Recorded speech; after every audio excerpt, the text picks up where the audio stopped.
Questions होते हैं। पहले एक बहन ने पूछा है कि मेरे ससुर अपना मकान बेचना चाहते थे जिसकी जिम्मेदारी मेरे शोहर को दी।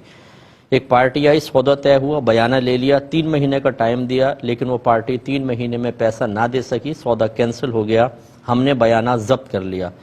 अब दूसरी पार्टी आई और उसने जदीद बयाना दिया है, तो जो पहले वाला बयाना है ये बहन पूछती हैं कि वो मेरे शौहर रख सकते हैं या इसमें इनके भाई बहनों का भी हिस्सा होगा। देखें, इसका जवाब ये है कि बयाना जो है ये हमारी अपनी इख्तिरा और ईजाद है। शरई लिहाज से बयाने का कोई तसव्वुर नहीं है, ईजाब व कबूल से ही सौदा पक्का हो जाता है।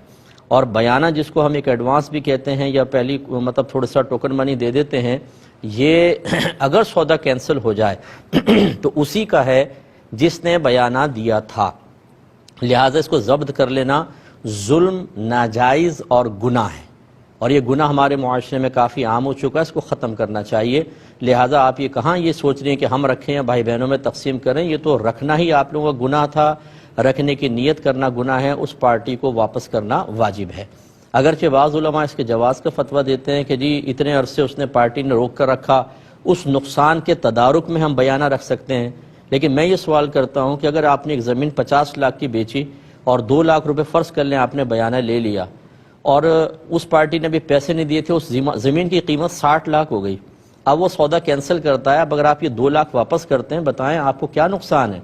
आप तो अब उसको अगर 60 लाख में बेचें तो 8 लाख का नफ़ा है। तो ये कहाँ से निकाल लिया कि अगर आप कोई पार्टी सौदा कैंसिल करती है तो बायर हमेशा नुकसान में जाएगा, बल्कि वो प्रॉपर्टी की कीमतें बढ़ जाएं वो तो बहुत ज़्यादा फ़ायदे में रहेगा। लिहाजा ये जुल्म है, जो बयाना दबा लेते हैं वो अल्लाह की बारगाह में तौबा करें और उसको वापस करें। हाँ, अगर ये सूरत हाल हो कि जी ऐसा अक्सर हो जाता है कि पहले पार्टी प्लॉट रोक लेती है किसी फासिद नियत की वजह से और बाद में मना कर देती है, अब हम बयाना भी वापस कर दें, तो इसमें मालिक के नुकसान का अंदेशा हो सकता है। लेकिन किसी की नीयत का हाल तो हमें नहीं पता, उसकी खाली नीयत के ऊपर बदगुमानी करके हम उसका पैसा जब्त नहीं कर सकते। यूं आप कर सकते हैं कि जब आप ये मकान बेचें और बयाना लें तो वो बयाना असल में आप एक पेन की कीमत के तौर पर लें। आप ये कहें कि मकान हमने इजाबो कबूल कर लिया, ठीक है, आप 3 महीने में पेमेंट दें, हम मकान हवाले कर देंगे, लेकिन शर्त यह है कि आपको ये पेन 2 लाख में ख़रीदना होगा। वो कहे ठीक है, अब उस पेन की कीमत आपने 2 लाख में ले ली, अब अगर वो और 2 लाख ले लिए, पेन दे दें उनको। अब अगर सौदा कैंसिल भी हो जाता है तो आपको ये 2 लाख देने की ज़रूरत नहीं है, क्योंकि ये तो पेन की कीमत थी, पेन आपने दे दिया। अब इस पर यह सवाल हो सकता है कि हदीस में है कि बै और शर्त को जमा करना मना है, तो जवाब यह है कि बहुत सी शराइत ऐसी हैं जो मुरव्वज हो जाती हैं और फुक़हा ने उनकी इजाज़त मरहमत फरमाई है। जैसे गारंटी वगैरह चीज़ों की हम तलब करते हैं कि ये मैं मोबाइल लेता हूँ, कितनी वारंटी है? वो कहता है 1 साल की वारंटी है, तो ये हम शर्त ही तो लगा रहे हैं कि ख़रीदता हूँ इस शर्त पर कि 1 साल की वारंटी होगी।